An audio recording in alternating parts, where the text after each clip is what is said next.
வணக்கம், welcomes to உலக தமிழா. இப்போ நம்ம பார்க்க போகிற ரெசிபி புடலங்காய் பொரிச்ச கூட்டு. இது சாதத்தோடு ஊற்றியும் சாப்பிட்லாம், இல்லை நீங்கள் டிஃபனுக்கு தொட்டும் சாப்பிட்லாம். ரொம்ப டேஸ்டியாக இருக்கும். வாங்க எப்படி செய்யறதுன்னு பார்க்கலாம். இது வரைக்கும் நம்ம சேனலை சப்ஸ்கிரைப் பண்ணலைன்னா சப்ஸ்கிரைப் பண்ணிவிடுங்க. பக்கத்தில் இருக்க பெல் ஐக்கானையும் ப்ரெஸ் பண்ணிவிடுங்க. அப்போ தான் நாங்கள் போடுற வீடியோஸை உடனுக்குடனே உங்களால் பார்க்க முடியும். புடலங்காய் பொரிச்ச கூட்டு செய்கிறதுக்கு இப்போ ஒரு கடாய் வச்சுருக்காங்க. கடாயில் எண்ணெயெல்லாம் ஊற்ற வேணாம், வெறும் கடாயில் இப்போ நம்ம பைத்தம்பருப்பு இது அரை கப் எடுத்திருக்கேன். இதில் கொஞ்சம் ரோஸ்ட் பண்ணிக்கலாம். ரோஸ்ட் பண்ணாமல் கூட வேக வைக்கலாம், ஆனால் ரோஸ்ட் பண்ணிட்டு வேக வைக்கும்போது இது ஸ்மெல் நல்லாயிருக்கும்.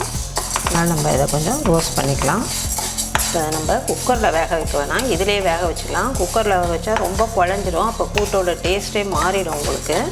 அதனால் நம்ம இதிலே இப்போ தண்ணி ஊற்றி நல்லா வறுபட்ட உடனே தண்ணி ஊற்றி வேக வச்சிடலாம்.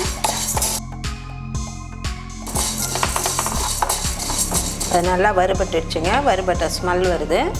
இந்த ஸ்டேஜில் நம்ம வேகிறதுக்கு உண்டான தண்ணி கொஞ்சம் கூட தண்ணி சேர்த்துடலாம். இப்போ இதை அப்படியே மூடி போட்டு வேகட்டும்.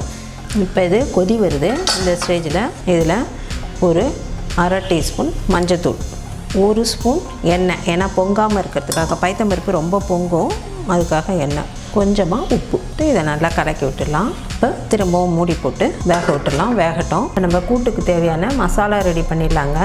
அது இப்போ கடாயை வச்சு கொஞ்சம் எண்ணெய் ஊற்றி காய வச்சுருக்கேன். எண்ணெய் காயுது. இப்போ இதில் ஒரு டேபிள் ஸ்பூன் உளுத்தம்பருப்பு கொஞ்சம் செவக்கட்டும்.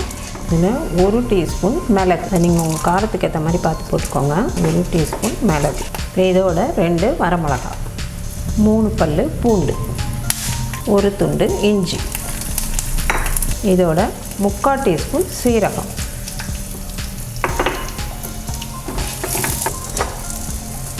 கொஞ்சமாக கருவேப்பிலை, இதோட ஒரு 1/4 கப்பு தேங்காய்.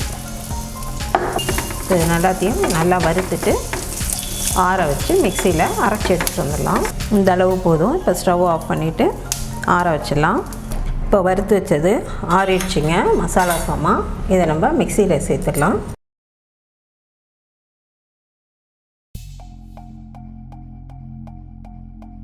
இப்போ நல்லா அரைச்சி எடுத்துகிட்டு வந்தாச்சுங்க. இந்த அளவு இருந்தால் போதும். இப்போ நம்ம பொரிச்ச கூட்டை தாளிச்சிடலாம். இப்போ பருப்பை பார்த்துடலாம். இப்போ நல்லா சூப்பராக வெந்திருக்குங்க. இந்த அளவு வெந்தால் போதும், ரொம்ப குழைய வேணாம். இது அப்படியே இருக்கட்டும். பொரிச்ச கூட்டு தாளிக்க கடாய் வச்சுருக்காங்க. அதில் இப்போது எண்ணெய் ஊற்றி காய வச்சுருக்கேன்.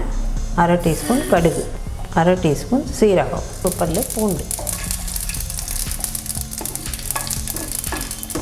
2 வெங்காயம், இப்போ இதில் 2 பச்சை மிளகாய், இப்போ இதில் தக்காளி சேர்த்துடலாம். கொஞ்சம் நேரம் சேர்ந்து ஜூஸ் வதங்கட்டும். இந்த தக்காளியில் இருக்க ஜூஸும் வெங்காயமும் சேர்ந்து ஒன்றா வதங்கி வரணும்.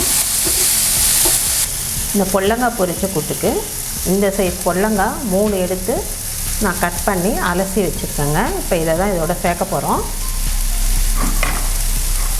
நல்லா வதங்கிடுச்சுங்க.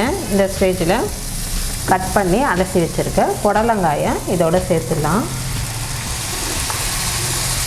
அரை டீஸ்பூன் மஞ்சத்தூள், இதுக்கு தேவையான உப்பு, கொஞ்சம் தண்ணி ஊற்றி வேக விட்டுடலாம்.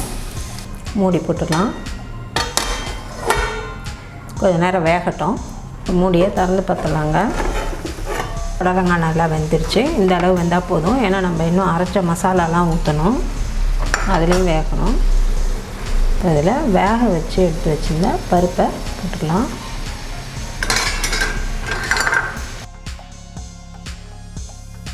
சேர்த்துலாம். இப்போ இது கொஞ்சம் நேரம் வேகட்டும். இப்போ மூடி திறந்துடலாங்க. இப்போ நல்லா கொதிக்குது. நல்லா ரெண்டும் ஒன்றா சேர்ந்துருச்சு. பருப்பு புடலங்காய் எல்லாமே நல்லா சேர்ந்து சூப்பராக இருக்குது. இப்போ இதில் நம்ம அரைச்ச விழுதை சேர்த்துடலாம். இந்த விழுதை இதோட சேர்த்துடலாம். தேங்காய் மிளகு எல்லாம் போட்டு அரைச்சோம் இல்லைங்களா, வரமிளகாய், அதை இதோட சேர்த்துடலாம். இப்போ இந்த ஸ்டேஜில் நீங்கள் கூட்டு மாதிரி வைக்கிறீங்கன்னா திக்காகவே இருக்கட்டும், அப்படியே விட்டுடலாம்.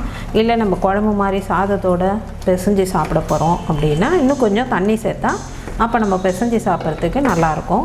நான் இப்போ சாதத்தோடு தான் சாப்பிட போகிறேன். இப்போ சப்பாத்தி பூரி இதுக்கெலாம் தொட்டு சாப்பிட்றோன்னா இப்படியே விட்டுடலாம்.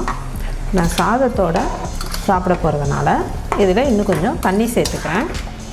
அந்த மிக்சியில் இருக்கிறதுலே கொஞ்சம் தண்ணி சேர்த்து ஊற்றிடலாம். அவ்வளோதான். இந்த ஸ்டேஜில் நம்ம உப்பு செக் பண்ணிவிட்டு உப்பு தேவைப்பட்டால் சேர்த்துக்கலாம். இது ஏற்கனவே நம்ம வறுத்துட்டு தான் அரைச்சிருக்கோம். அதனால் ரொம்ப நேரம் கொதிக்க வேணாம். தேங்காயெலாம் இருக்கிறனால கொஞ்சம் நேரம் கொதித்தாலே போதும். நல்லா கொதிச்சிருச்சுங்க. இந்த கன்சிஸ்டன்சி இருந்தால் போதும். இப்போ நம்ம இறக்கிட்டு தாளிச்சிடலாம். ஒரு தாளிக்கிற கரண்டி வச்சு எண்ணெய் ஊற்றி வச்சுருக்கேங்க. இதில் ஒரே ஒரு பட்டை, ஒரு துண்டு பட்டை போதும். ஒரு அரை டீஸ்பூன் சோம்பு, இன்னைக்கு கருவேப்பிலை, அவ்வளோதான். இதை கூட்டோட இந்த தாளிப்பை சேர்த்துடலாம். இப்போ நமக்கு சுவையான புடலங்காய் பொரிச்ச கூட்டு ரெடி. இப்போ இதை பவுலுக்கு மாற்றிடலாம். இப்போ நம்ம சாப்பாட்டோட புடலங்காய் பொரிச்ச கூட்டு போட்டு சாப்பிடும்போது சூப்பர் டேஸ்ட்டில் இருக்குங்க. சாப்பாடு வச்சாச்சு. இதோட புடலங்காய் பொரிச்ச கூட்டு போட்டுடலாம். இதுக்கு தொட்டுக்க அப்பளம் சூப்பர் டேஸ்ட்டில் இருக்கும். இவ்வளோதாங்க, நமக்கு சாப்பாடு ரெடி. புடலங்காய் பொரிச்ச கூட்டு சூப்பராக ரெடி ஆகிடுச்சிங்க. நீங்களும் உங்கள் வீட்டில் இதே மாதிரி ட்ரை பண்ணி பார்த்துட்டு உங்கள் கமெண்ட்ஸை எங்களுக்கு தெரியப்படுத்துங்க. இந்த வீடியோ பிடிச்சிருந்தா லைக் பண்ணுங்கள், ஷேர் பண்ணுங்கள். மறக்காமல் உலக தமிழா சேனலை சப்ஸ்கிரைப் பண்ணுங்கள். தேங்க்யூ.